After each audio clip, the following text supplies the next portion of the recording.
প্রত্যেকটা বাবা মাকে বলবো যে আপনারা সন্তানদের যদি কখনো ব্যর্থ হয় তাদেরকে আরো বেশি করে উৎসাহ দেন, তাদেরকে কখনো কষ্ট দিয়ে কথা বলবেন না, কারণ আমাদের থেকে ওদের কষ্টটা বেশি।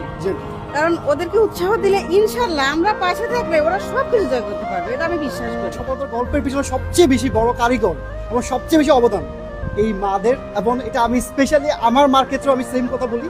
কারণ আমাদের মারা যদি যে পরিমাণ কষ্ট করে সেই জিনিসটা কিন্তু আমরা আসলে ওভাবে হয়তো বা বলতে পারি না, কারণ নিজের মার কথা হয়তো বা বলা হয় না। বাট আজকে আন্টির মুখে শুনবো। আন্টি, আপনার অনুভূতিটা বলেন। আমার অনুভূতি বলার মতো না, অ্যাকচুয়ালি আমার মেয়েটা সেকেন্ড টাইমার। আচ্ছা।